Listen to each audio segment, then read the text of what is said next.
അത് നമ്മൾ പാറ്റേൺ ഉറച്ചു അങ്ങനെ ചെയ്ത് അതൊരു ഹാബിറ്റും പാറ്റേണും ഒക്കെ ഉറച്ച് പോയിട്ട് അത് മാറിയെടുക്കാൻ പറ്റും. പക്ഷെ സമയമെടുക്കും. അതിന് ഇൻറ്റൻസ് ആയിട്ട് വർക്ക് ചെയ്താൽ അത് മാറ്റിയെടുക്കാം. ഇതൊരു പാറ്റേൺ പോലെ ഇരിക്കുക. അപ്പോൾ ആ പാറ്റേൺ തന്നെ ടേക്ക് ഓവർ ചെയ്ത് നമ്മൾ കൊണ്ടുപോയിക്കോളും. അതിന് നമ്മൾ ബലം കൊടുത്ത് നിർത്തിയിട്ട് ഈ പാറ്റേൺ മാറ്റാൻ ഞാൻ കമ്മിറ്റ് ചെയ്യുന്നു എന്ന് സങ്കല്പിച്ച് ഉറപ്പിച്ച് അത് ഈ പഴയ സാധനം മനസ്സിലോട്ട് വന്ന് കയറുമ്പോൾ ഇൻറ്റൻസായിട്ട് അവിടെ നിന്നിട്ട് അതിനെ നോക്കിക്കൊണ്ട് നിന്നാൽ അടുത്ത സമയം വീണ്ടും ഇത് പമ്പ് ചെയ്ത് മനസ്സിൽ വരിക. ഫോർ എക്സാമ്പിൾ ഇപ്പോൾ കള്ള് കുടിക്കുക, വലിയ ക്രിമിനാലിറ്റി ഒന്നുമല്ല, എല്ലാവർക്കും വലിയ ഉണ്ടാക്കേണ്ടത് സർക്കാർ തന്നെ വിതരണം ചെയ്തു. അപ്പോൾ അത് കുറച്ച് കൊള്ളാം, കുറച്ച് കുടിച്ചിട്ട് അവിടെ സന്തോഷമായിട്ട് എവിടെയെങ്കിലും തിരിഞ്ഞു കുറേ നേരത്തേക്ക് ലോകത്തിൻ്റെ പ്രശ്നമേ നമ്മുടെ പ്രശ്നമല്ല, സമാധാനമാണ്, നല്ല സന്തോഷമായിട്ടിരിക്കും.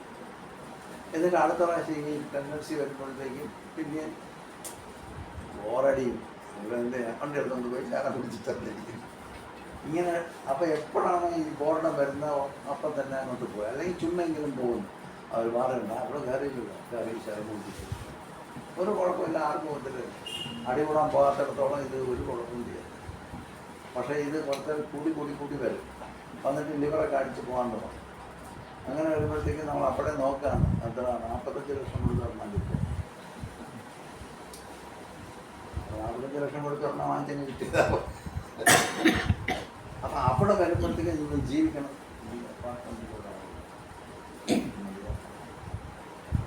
ഇതിൻ്റെ ഓണറിൻ്റെ ബലവനല്ല അങ്ങനെ ഓടുന്നിടത്തില്ലാതെ ഞങ്ങൾക്ക് നിർത്താൻ പറ്റും. അവസാനം ലിവർ ട്രാൻസ്പ്ലാന്റേഷന് വേണ്ടി എല്ലാം ആലോചിച്ച് കുട്ടിയ സാധനമൊക്കെ കിട്ടിച്ചെയ്ത് അതിന് മുന്നിൽ റിജക്റ്റ് ചെയ്തതാണ്. അപ്പോൾ ഇങ്ങനെയുള്ള സിറ്റുവേഷൻ വരുമ്പോഴത്തേക്കും ചെറുതായിട്ട് ബോഡി കാണിച്ചു തുടങ്ങുമ്പോൾ തന്നെ നമ്മൾ മൈൻഡിനെ അതിനെ നമ്മൾ പിടിച്ച് നിർത്തിയിട്ട് നമ്മൾ നോക്കുക. ഈ ടെൻഡൻസി വരുന്നു, നമ്മൾ അവിടെ തന്നെ നിന്ന് നോക്കുന്നു. അപ്പോൾ ഒരു നേരം വരുമ്പോൾ നമുക്ക് നമ്മുടെ പിടി വിട്ടുപോകും, മുന്നിൽ നമ്മൾ പോകും. അപ്പോൾ അതിന് പകരം നമ്മൾ അവിടെ നിന്നിട്ട് ഇന്ന് ഞാൻ എന്തായാലും പോകുന്നില്ല എന്ന് തീരുമാനിച്ച് അങ്ങനെ ഒരു 4-5 ദിവസം നമ്മൾ ആ പാറ്റേൺ മാറ്റുന്നു. പതുക്കെ അതില്ല. അതെല്ലാ കാര്യത്തിലാണ്. ഇതൊരു ടിപ്പിക്കൽ എക്സാമ്പിളാണ്. പക്ഷേ സാധാരണഗതിക്ക് എല്ലാ കൊച്ചു കാര്യത്തിലും നമ്മൾ ഇങ്ങനെ ചെയ്യുമ്പോൾ നമ്മൾ ഓരോ പ്രത്യേക ഹാബിറ്റ് ഉണ്ടാകും. ആ ഹാബിറ്റ് കിടക്കുമ്പോഴാണ് ഇത് ഹാബിറ്റ് നമ്മൾ ടേക്ക് ഓവർ ചെയ്യുക. അതുകൊണ്ട് നമുക്ക് അതിൻ്റെ അറിഞ്ഞെടുക്കാൻ പറ്റും. അത് പ്രധാനമാണ്. അതിന് മാറി വരണം. നമുക്ക് സമാധാനം വരണമെങ്കിൽ കുറച്ചൊന്ന് മാറി വരണം, അല്ലെങ്കിൽ നമ്മൾ കിട്ടും. നമുക്ക് നിലനിൽക്കണമെങ്കിൽ കുറച്ച് പിന്നെ ചിലപ്പോൾ മൂടൊക്കെ സ്വിങ്ങിയായിട്ട് നമ്മളെ വലിയ വിഷം പിടിച്ച് മൂടിലോട്ടൊക്കെ മാറും. അങ്ങനെയൊക്കെ വരുമ്പോൾ എന്തെങ്കിലും ഒരു സപ്പോർട്ട് വേണ്ടി ചിലപ്പോൾ എന്തെങ്കിലുമൊക്കെ ചെയ്തിട്ടുണ്ട്. പക്ഷെ അതിൽ നിന്നും പതുക്കെ പുറത്തൊക്കെ ഇറങ്ങി നിർത്തിക്കണം. ഇതൊന്നും ഇല്ലാതെ നമുക്ക് ട്രാങ്ക്വിലിറ്റി വിതൗട്ട് പിൽസ് എന്ന് പറയുന്നതാണ് മെഡിറ്റേഷൻ. ഇതാണ് വലിയ ആശാന്മാർ പറഞ്ഞിരിക്കുന്നത്. വേറെ ഒന്നും ഡ്രഗൊന്നും എടുക്കുന്നില്ല, നമ്മൾ അകത്തോട്ട് നോക്കിയിട്ട് ആ ട്രാങ്ക്വിലിറ്റിയിൽ ഇറങ്ങും. ആ ഐഡിയ മഹർഷിയോഗിയുടെ സ്ലോഗൻ ട്രാങ്ക്വിലിറ്റി വിതൗട്ട് പിൽസ്. അതാണ് അത് പോയി യൂറോപ്പിലൊക്കെ. അപ്പോൾ അതുകൊണ്ടാണ് ഇങ്ങനെ നോക്കണം. അല്ലെങ്കിൽ ബോഡിക്ക് കുറച്ച് ഇത് വരും. ബോഡി എയിൽഡായി പോയി കഴിഞ്ഞാൽ എയിൽമെൻറ്റ് വന്നു കഴിഞ്ഞാൽ പിന്നെ നമുക്ക് ഒന്നും ചെയ്യാൻ പറ്റും. വലിയ പ്രാവശ്യം അപ്പം പിന്നെ ഇത് ക്യൂർ ചെയ്യണമെന്ന് വിചാരിച്ചാൽ പറ്റുന്നെങ്കിൽ നമ്മൾ പോവും. അതിനും കുഴപ്പമൊന്നും അല്ലാണ്ട് എന്തായാലും പോവും. എന്നാലും നമുക്ക് ഇരിക്കുമ്പോൾ നമ്മളിതിനെ മാറ്റിയെടുക്കാൻ പറ്റിയ ഒരു സമാധാനം.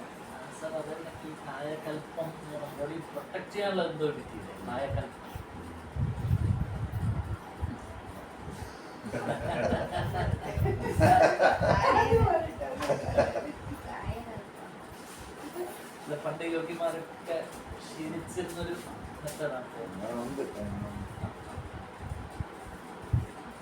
അങ്ങനെ ഉണ്ട്. അതൊരു വലിയ പ്രയാസമാണ്. ഒരു സീക്രട്ട് സയൻസ് ആയിട്ട് ഇരിക്കും. അപ്പോൾ ചില ആളുകൾ തമിഴ്നാട്ടിലൊക്കെ ഉണ്ട്. ഇപ്പോഴും തമിഴ്നാട്ടിലൊക്കെ ഇതിൻ്റെ പോക്കറ്റ്സ് ഉണ്ട്. സിദ്ധ സിദ്ധയുടെ ഒരു ഡീപ്പർ പറയാം. അതായത് ബോഡി ട്രാൻസ്ഫോം ചെയ്യുന്നതിന് വേണ്ടി ഉള്ള മെഡിസിൻ അവർ പ്രിപ്പയർ ചെയ്തിട്ട് ഭയങ്കര കോസ്റ്റ് ആണെങ്കിൽ ഇരുന്നിട്ട് അവർ ചെയ്ത് 10-12 വർഷം കൊണ്ട് ഒരാൾ കംപ്ലീറ്റ് ട്രാൻസ്ഫോംഡ് ആയി. അയാളുടെ ബോഡി ഇവിടെ ട്രാൻസ്ഫോംഡ് ആയി. അയാൾ സ്ഥലത്തേക്ക് ഡ്രഗ് ഉപയോഗിച്ച് മാറി. അത് ഈ ഡ്രഗ്സ് ഒന്നുമല്ല, ബോഡി ട്രാൻസ്ഫോം ചെയ്യുന്ന ഡ്രഗ്. അത് സീക്രട്ടാണ് ഒരു ഉള്ളിൽ പറയുന്നത്. ഇങ്ങനെ ഉണ്ട്, നമ്മുടെ നാട്ടിലുണ്ട്. അതൊക്കെ ചിലപ്പോൾ കിട്ടും.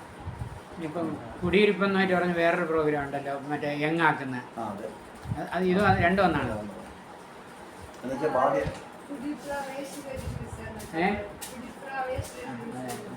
അത് സ്പിരിച്വലായിട്ടുള്ള ഒരു സിസ്റ്റം അതിനകത്ത് ആക്റ്റീവായിട്ടുണ്ട്.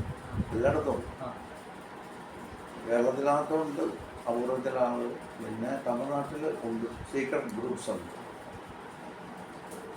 അത് ഈ പണ്ടത്തെ ഈ ഇസ്രയേൽ ആ ഭാഗത്തെ ഉണ്ടായിരുന്ന പഴയ ആൾക്കാർക്ക് അവരുടെ ഇടയ്ക്ക് ഈ എസനീസ് എന്നും നസറൈൻസ് എന്നും പറഞ്ഞ 2 സെക്ടുകൾ. നസറൈൻ, എസനീസ് 2 ഗ്രൂപ്പുകൾ. അവർ ആൽക്കമിക് ഗ്രൂപ്പ്സാണ്. അവർ സീക്രട്ട് ഗ്രൂപ്പ്സാണ്. അവർ ഹൈഡ് ചെയ്ത് എവിടെയെങ്കിലും ഇരുന്ന് നാട്ടിൽ നിന്ന് ഇറങ്ങിയൊന്നുമില്ല.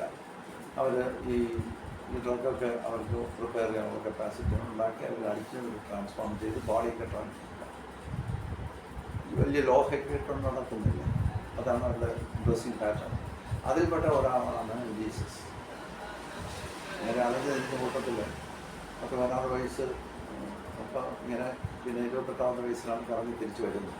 അപ്പോൾ അതിനിടയ്ക്ക് ഇങ്ങനെയുള്ള ഗ്രൂപ്പുകളുമായിട്ട് അദ്ദേഹത്തിന് ബന്ധമുണ്ടാകുക. അദ്ദേഹം അത് ആ ട്രാൻസ്ഫോമിങ് സിസ്റ്റത്തിനകത്ത് ഇപ്പോൾ ഇറങ്ങിയിട്ടുള്ള ഒരാളാണെന്നാണ് വിശ്വസിക്കുന്നത്. അത് അതാണ് ജീസസ് ദ നസറേൻ എന്ന് പറയുന്നത്. ജീസസ് ഓഫ് നസറേത്ത് എന്നാണ് നമ്മൾ വായിക്കുന്നത്. അപ്പോൾ ജീസസ് ദ നസറേൻ ഇതൊരു സെക്റ്റാണ്. അപ്പോൾ അങ്ങനെയുള്ള ഗ്രൂപ്പ് ഇന്ത്യയിലുണ്ട്. ഇപ്പോൾ കാശ്മീരിൽ ഇങ്ങനെയൊക്കെയുള്ള ചില പോക്കറ്റ്സുകളുണ്ട്, തമിഴ്നാട്ടിലുണ്ട്, ആന്ധ്രയിലുണ്ട്. അപ്പോൾ വലിയ പ്രയാസമാണ് ഇവരെ നമ്മൾ കണ്ടുകിട്ടാൻ വലിയ പ്രയാസം.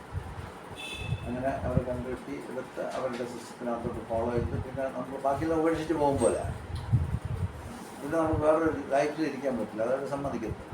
അതാണ് അവരുടെ സിസ്റ്റത്തിനകത്ത് കയറി ഇരുന്നിട്ട് ഈ ബോഡി ട്രാൻസ്ഫോർമേഷനുള്ള മെഡിസിൻ പോലത്തെ കാര്യങ്ങൾ അത് ഇങ്ങനെ പ്രിപ്പയർ ചെയ്ത് ഇവരുടെ മാസ്റ്ററിൻ്റെ മേൽനോട്ടത്തിൽ കഴിച്ച് ബോഡിയൊക്കെ മാറുക. ബോഡിയൊക്കെ അവർ പറയുന്നതെന്ന് വെച്ചാൽ ബോഡി ആദ്യമായിട്ട് ബ്യൂട്ടിഫിക്കേഷൻ ബോഡി സംഭവിക്കുക. ബോഡി ട്രാൻസ്ഫോർമേഷൻ്റെ പാർട്ടായിട്ട് ബോഡിയിലുള്ള ടോക്സിൻസ് അതെല്ലാം വെളിയിൽ കളയുന്നതിന് വേണ്ടി ചെറിയ വൂണ്ടുകളൊക്കെ ബോഡിയിൽ വന്നിട്ട് അതെല്ലാം ഹീൽ ചെയ്ത് മാറും.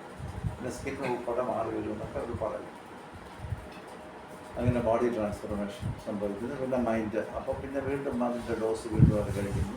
അതിലൊക്കെ മെഷേർഡ് ചെയ്തില്ല, അവർ അഡ്മിനിസ്റ്റർ ചെയ്യുന്ന ലോകമായിട്ടൊന്നും അവർക്ക് വേറെ കണക്ഷൻസ് ഉണ്ട്. അങ്ങനെ അതിന് ബോഡി ട്രാൻസ്ഫോർമേഷൻ സംഭവിക്കും. എന്നിട്ട് മൈൻഡും മാറാറുണ്ട്. അങ്ങനെ മാറിയിട്ട് ഇവരൊരു പ്രകാശത്തിൻ്റെ രൂപത്തിലേക്ക് മാറുമെന്നാണ് അവരുടെ വിശ്വാസം. അപ്പോൾ അതുകൊണ്ട് അവരെല്ലാം ഈ വെള്ളവും വസ്ത്രങ്ങളൊക്കെ ഇങ്ങനെ ചുറ്റി ഇത്രയും ഭാഗം മാത്രം വെളിയിൽ കാണിക്കും ഒരു ഗ്രൂപ്പ്. മറ്റേ ഗ്രൂപ്പ് ചെറിയ അതെല്ലാം മാറി പെരട്ടി വടിയിലൊക്കെ വെച്ചിട്ടുണ്ട്. ഈ അവധൂതന്മാരെ പോലെ കാണ്ടന്മാരെ പോലെ കിടക്കും. ആരും ഉള്ളിലേക്കും ജില്ലയില്ല, കാരണം വായുത്താണ് സംഭവം. അങ്ങനെ ഒരു ഗ്രൂപ്പ്. അങ്ങനെയൊക്കെ ഇതിനകത്ത് കുറേ ഇതാണ് ഹിഡൻ സൈഡ് ഓഫ് സ്പിരിച്വാലിറ്റി. അതുള്ള ഒരു കാര്യമാണ്. അതിന് പ്രാക്ടീഷണേഴ്സും നമുക്ക് അവരെ കിട്ടിയാലും നമ്മൾ അത് ചെയ്യാൻ പ്രയാസം. നമ്മളെല്ലാം വിട്ടിട്ട് പോയിട്ട് ഇതൊക്കെ അടിച്ച് ദേവനൊക്കെ പഴുത്ത് പിന്നെ ഇതൊക്കെ 10-12 വർഷം കൊണ്ടൊക്കെയാണ് പിന്നെ എല്ലാം പെർമനൻ്റാണ്. യോഗി സ്റ്റേറ്റ്, സിദ്ധൻ്റെ സ്റ്റേറ്റിലേക്ക് മാറും. അതിൻ്റെ രാമലിംഗ സ്വാമികളാണ് അതിൻ്റെ അവസാനത്തെ വലിയ അറിയപ്പെടുന്ന ആ ട്രഡീഷൻ. രാമലിംഗ സ്വാമികൾ എന്ന് പറയും. അതെ, അൻപേശിവെന്ന് ഹോട്ടലിലൊക്കെ എഴുതിയിരിക്കില്ല. മെതുവാകെ പേശ്, നന്നെ പേശ്, ഉമ്മയെ പേശ്, പേശാമൽ പഴക് എന്നൊക്കെ പറഞ്ഞ ചില ഹോട്ടലിലൊക്കെ എഴുതി വെച്ചേക്കില്ല. അദ്ദേഹമാണ് ഈ രാമലിംഗ സ്വാമി. എന്താ രാവിലത്തെ പാട്ട്.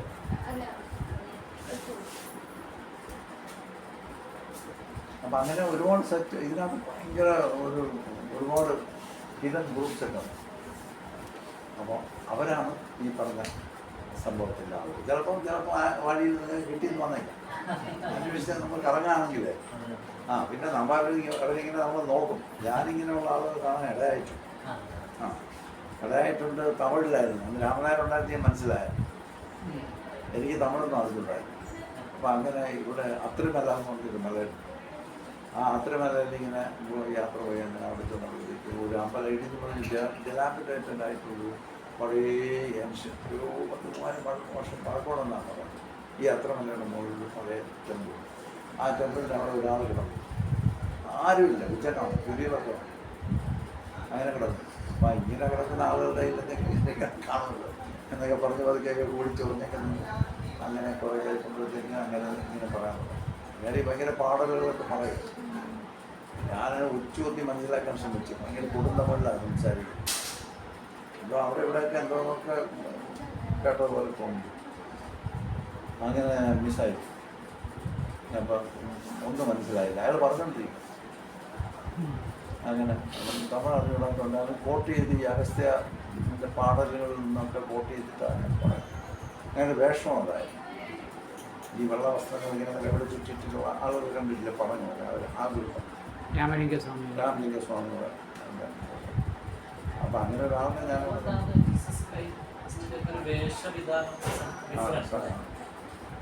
അവർ ആ സെറ്റ് അങ്ങനെ ആ ഗ്രൂപ്പാണ്. അങ്ങനെ അങ്ങനെയൊക്കെ ഉണ്ട്. കുറച്ച് മൈൻഡിനെ നമുക്ക് മെഡിക്കേഷൻ കൊണ്ട് മൈൻഡിൻ്റെ സ്റ്റേറ്റിനെ മാറ്റിയെടുക്കുന്ന ഒരു സ്കീം. അത് വളരെ 3 പതഞ്ജലിയുടെ യോഗസൂത്രത്തിൽ പറയുന്നു.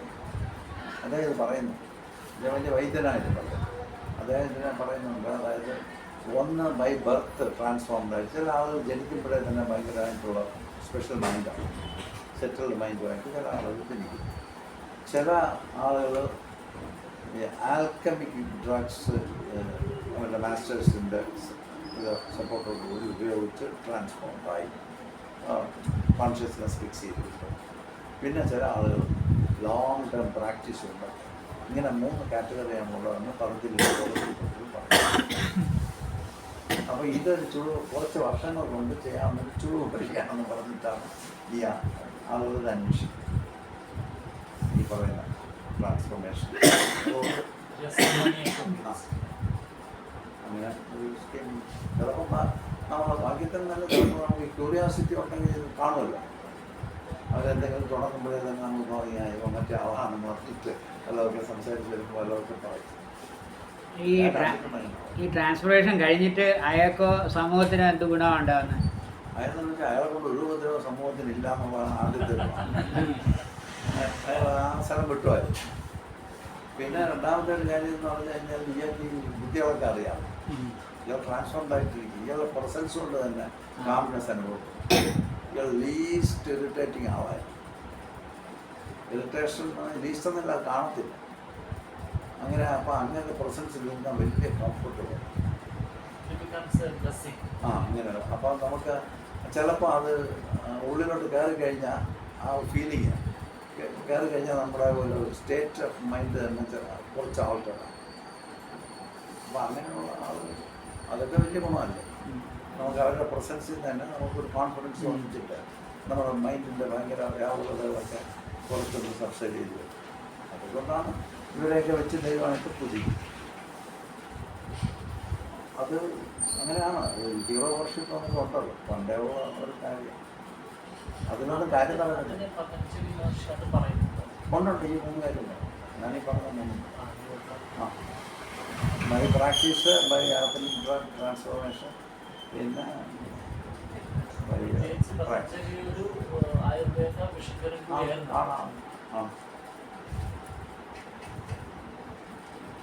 അങ്ങനെ ഇങ്ങനെയൊക്കെ ഒരുപാട് ഹിഡൻ സൈറ്റ്സ് ഇതിനകത്തുണ്ട്. പക്ഷെ നമുക്ക് ഈ മൈൻഡ് സെറ്റിൽ ചെയ്യുന്നതിന് വേണ്ടിയുള്ള മെയിൻ ഗോളിലോട്ടാണ് നമ്മൾ നോക്കും. അതാണ് നമ്മുടെ മെയിൻ. മൈൻഡ് സെറ്റിൽ ചെയ്താലേ യോഗയിലേക്ക് കടക്കാം.